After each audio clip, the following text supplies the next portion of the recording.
చూస్తున్నాం. స్వేచ్ఛ మరణానికి సంబంధించి స్వేచ్ఛ తల్లిదండ్రులు పూర్ణచంద్రను విమర్శించిన సందర్భం మనం చూసాం. పూర్ణచంద్ర కారణంగానే ఇలా జరిగింది, పూర్ణచంద్రతో గొడవలు అవుతూ ఉండేవి అంటూ ఓవైపు స్వేచ్ఛ తల్లిదండ్రులు చెప్తూ వచ్చిన విషయం మనం చూసాం. మరోవైపు స్వేచ్ఛ మరణానంతరం అసలు పూర్ణచంద్ర ఎక్కడా అన్న ప్రశ్న వచ్చినప్పుడు ఆయన ఫోన్ స్విచ్ ఆఫ్ చేసుకొని కనిపించకుండా పోయిన తరుణంలో అనేక రకరకాల అనుమానాలు మనం చూసాం.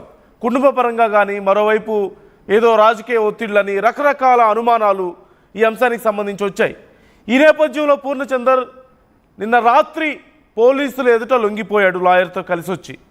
ఈ నేపథ్యంలో అసలు ఒకవైపు వర్షన్ మాత్రమే వింటూ వచ్చాం. స్వేచ్ఛ తల్లిదండ్రులు చెప్పిన మాటలు, స్వేచ్ఛ ఫ్రెండ్స్ చెప్పిన మాటలు, ఇవే వింటూ వచ్చాం. మరి పూర్ణచంద్ర వర్షన్ ఏంటి, పోలీసుల వర్షన్ ఏంటి అనే ప్రశ్న వచ్చినప్పుడు ఎవరికి క్లారిటీ లేదు, గందరగోళాన్ని మనం చూసాం. ఈ తరుణంలో పూర్ణచందర్ ఒక లెటర్ను విడుదల చేశారు. ఆయన స్వయంగా రాసినటువంటి ఒక లెటర్ను పూర్ణచందర్ విడుదల చేశారు. ఈ లెటర్లో అనేక అంశాలు స్వేచ్ఛ జీవితానికి సంబంధించి, పూర్ణచందర్ స్వేచ్ఛ రిలేషన్కి సంబంధించి, అలాగే స్వేచ్ఛ తల్లిదండ్రులకు సంబంధించి, స్వేచ్ఛ మానసిక స్థితికి సంబంధించి, తన జీవితంలో ఎలాంటి సమస్యలను ఎదుర్కొంది, ఎలా నిలబడగలిగింది, పూర్ణచందర్ ఏ సందర్భంలో స్వేచ్ఛ జీవితంలోకి వచ్చాడు, అలాగే వారి మధ్య రిలేషన్ ఎలా ఉండేది, తదనంతర పరిణామాలు ఎలా ఉన్నాయి, అసలు స్వేచ్ఛ ఇలాంటి ఒక బలవన్మరణానికి కారణమైనటువంటి పరిస్థితులు, స్వేచ్ఛను పురుగొల్పినటువంటి పరిస్థితులు ఏంటి అనే దానికి సంబంధించి పూర్ణచందర్ తన వర్షన్ను వినిపిస్తున్నారు. ఈ లెటర్లో చాలా కీలకమైనటువంటి అంశాలు ఈ లెటర్లో ఉన్నాయి, మనం చూస్తున్నాం. ఆర్టీవీ ఎక్స్క్లూజివ్గా లెటర్ని కూడా మీకు స్క్రీన్ మీద ఇస్తోంది. పూర్ణచందర్ స్వయంగా రాసినటువంటి లెటర్. దీని ద్వారా పూర్ణచందర్ వర్షన్ మనకి ఇక్కడ వినిపిస్తోంది. ఓవైపు స్వేచ్ఛ తల్లిదండ్రులు పూర్ణచందర్ మీద అనుమానం వ్యక్తం చేయడం, పూర్ణచందర్ని బ్లేమ్ చేస్తుండడం, పూర్ణచందర్నే టార్గెట్గా చేసుకొని కొన్ని కామెంట్స్ చేసిన తరుణంలో పూర్ణచందర్ రాసినటువంటి లేఖలో ఇప్పుడు స్వేచ్ఛ తల్లిదండ్రులని కూడా ఆయన కొంత విమర్శించినటువంటి సందర్భం, తప్పుపట్టినటువంటి సందర్భం చూసాం. అలాగే ఎలాంటి పరిస్థితులు స్వేచ్ఛను ఇలాంటి ఒక దారుణమైన స్థితిలోకి నెట్టాయి, ఎలాంటి పరిణామాలు స్వేచ్ఛను ఇలా పురిగొల్పాయి అనేది పూర్ణచందర్ వర్షన్ మనకు కనిపిస్తోంది. ఇందులో పూర్ణచందర్ చెప్పినటువంటి కొన్ని విషయాలను నేను మీకు చదివి వినిపిస్తాను. ఈ లెటర్లో ఏమి రాశారు అనేది. మీడియా మిత్రుల ద్వారా తెలంగాణ సమాజానికి పూర్ణచందర్ స్వయంగా చేస్తున్న విన్నపం అంటూ ఈ లెటర్ను ఆయన మొదలుపెట్టారు. ప్రముఖ జర్నలిస్ట్ స్వేచ్ఛ బలవన్మరణం గురించి నేను ఖచ్చితంగా చెప్పుకోవాల్సిన కొన్ని నిజాలున్నాయి.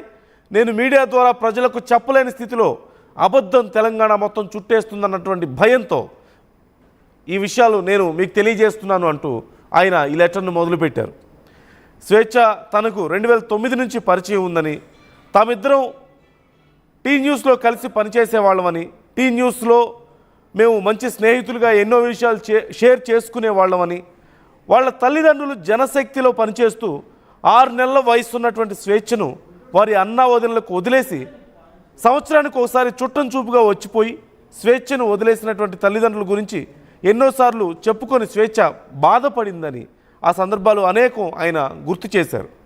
స్వేచ్ఛ ఆ తర్వాత వివిధ ప్రముఖ ఛానల్లో జర్నలిస్ట్గా మంచి గుర్తింపు సంపాదించిన తర్వాత తాను ఎంతో సంతోషించిన సందర్భాలను కూడా పూర్ణచందర్ చెప్తున్నారు. దురదృష్టవశాత్తు 2008 నుంచి 2009 మధ్య కాలంలో మొదటి వివాహంలో విడాకులు మరియు 2016 నుంచి 17 ప్రాంతంలో రెండో వివాహంలో విడాకులు తీసుకున్న స్వేచ్ఛ ఏ రోజు కూడా జీవితంలో సంతృప్తిగా ఉన్న సందర్భాలు లేవు. ఆమె సంతోషాన్ని ప్రజలకు అందించే వార్తల్లోనే వెతుక్కుందని, రెండో వివాహం ద్వారా తనకు కలిగినటువంటి పాపలో తన సంతోషాన్ని వెతుక్కుందని, తన బాధను రాతల రూపంలో తెలియజేసిన సందర్భాలు కోకొల్లలు ఉన్నాయంటూ ఆయన ఈ లెటర్లో పేర్కొన్నారు. 2009 నుంచి స్నేహితురాలుగా మాత్రమే పరిచయం ఉన్న స్వేచ్ఛ 2020 నుంచి తనకు దగ్గరైన మాట వాస్తవమేనని, 2017 రెండో వివాహం ద్వారా జరిగినటువంటి విడాకుల తర్వాత హైదరాబాద్ రామ్నగర్లో వారి తల్లిదండ్రులతో ఉంటూ పూర్తి డిప్రెషన్లోకి వెళ్ళిన మాట వాస్తవం అంటూ ఆయన చెప్తున్నారు. అలాగే వారి తల్లిదండ్రులు ఇరువురు కూడా జనశక్తిలో గతంలో పనిచేస్తూ వారి నాన్న సానుభూతిపరుడుగా, అమ్మ మహిళా సంఘాలలో పనిచేస్తూ ఏ రోజు కూడా స్వేచ్ఛను వారు అమ్మా నాన్నల ప్రేమను అందించలేదంటూ తెలిపారు. వారు ఇరువురు కూడా పెట్టుకునే గొడవలతో రామ్నగర్ ఇంట్లో ఉండలేకపోతున్నా అంటూ స్వేచ్ఛ తనతో అనేక సందర్భాల్లో చెప్పి బాధపడిన విషయాన్ని ఆయన గుర్తు చేసుకున్నారు. చివరికి 2020 సంవత్సరంలో తల్లిదండ్రులతో ఉండలేక కవాడిగూడలో తను స్వయంగా అద్దెకు తీసుకున్నటువంటి ఇంట్లో 2022 ప్రాంతంలో తన పాపను కూడా తల్లిదండ్రుల దగ్గర నుంచి తన వద్దకు తెచ్చుకుందని, ప్రతిసారి ఒకే బాధ వ్యక్తం చేసేదని, తనలాంటి జీవితం తన పాపకు రాకూడదని, తన పాపను తల్లిగా తానే దగ్గరుండి చూసుకోవాలంటూ చెప్పేదంటూ కూడా స్వేచ్ఛ తనతో చెప్పిన విషయాన్ని ఇక్కడ మెన్షన్ చేశారు. 2022 నుంచి దాదాపుగా పాప బాధ్యతలను పూర్తిగా తానే తీసుకున్నానని, ఆమె చదువు, ఆమెకు కావాల్సినటువంటి అన్ని అవసరాలను కూడా దాదాపుగా ఒక తండ్రి స్థానంలో పూర్ణచందర్ తీసుకున్నారు అంటూ ఆయన రాసినటువంటి లెటర్లో ఆయన చెప్పారు.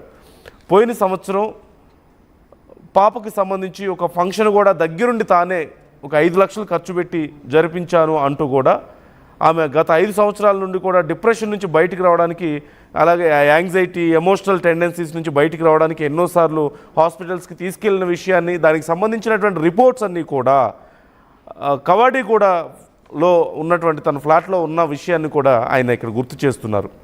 అరణ్య పాప నన్ను పూరి అని ముద్దుగా పిలిచేదని, స్వేచ్ఛ తన దృష్టిలో అన్నీ ఉన్న అనాథ అని, అమ్మ నాన్న 6 నెలల వయసులో వదిలేశారని, 2 పెళ్ళిళ్ళ ద్వారా తనకు మోసం జరిగిందని, 2 పెళ్ళిళ్ళ విడాకుల తర్వాత తన పాపతో జీవితంలో పూర్తిగా డిప్రెషన్లోనే ఉందంటూ కూడా, స్వేచ్ఛ అనాథలాగా బాధపడకూడదు, స్వేచ్ఛ మరియు స్వేచ్ఛ పాప సంతోషంగా ఉండాలనే తన ఉద్దేశం అనేది ఆయన చెప్తున్నారు.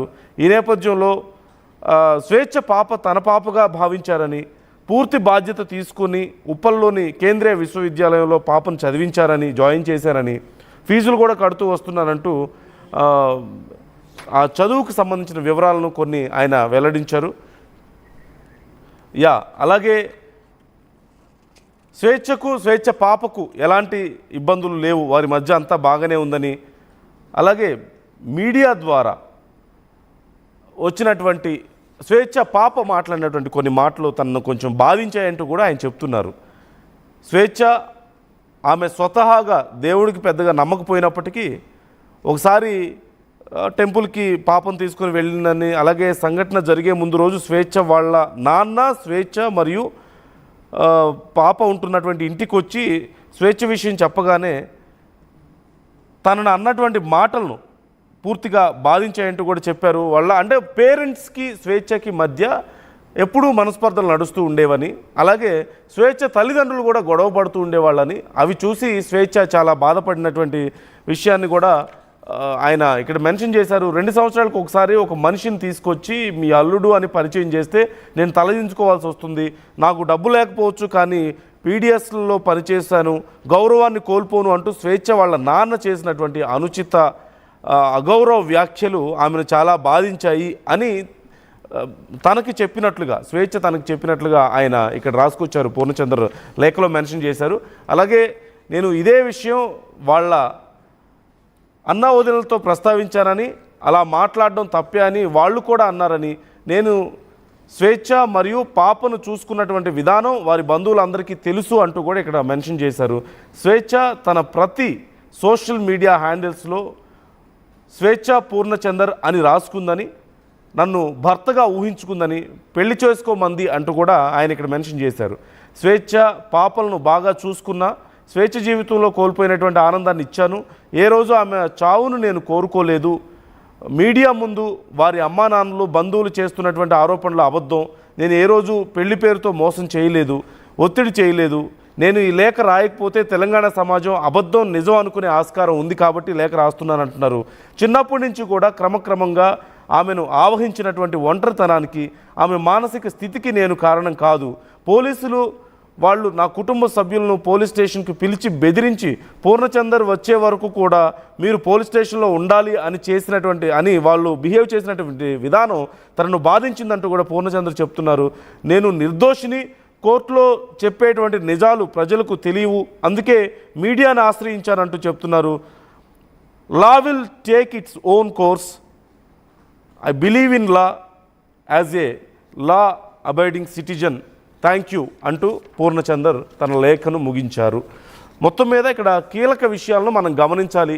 ఈ లేఖలో ఒకవేళ కనుక తన వర్షన్ని తాను చెప్పకపోతే ప్రజలకు ఏదైతే స్వేచ్ఛ తల్లిదండ్రులు చెప్తున్నారో, స్వేచ్ఛ కుటుంబ సభ్యులు లేదంటే రిలేటివ్స్ చెప్తున్నారో అవి చాలా అబద్ధాలు ఉన్నాయని, అవే ప్రజల మనసుల్లో ఉంటాయని తను బ్లేమ్ అవ్వాల్సి వస్తుందని, అందుకే తన వర్షం చెప్పడం ద్వారా పూర్తి నిజాన్ని బయట పెట్టాలనే ఉద్దేశంతో పూర్ణచందర్ ఈ లేఖను రాసినట్లుగా మనకు తెలుస్తోంది.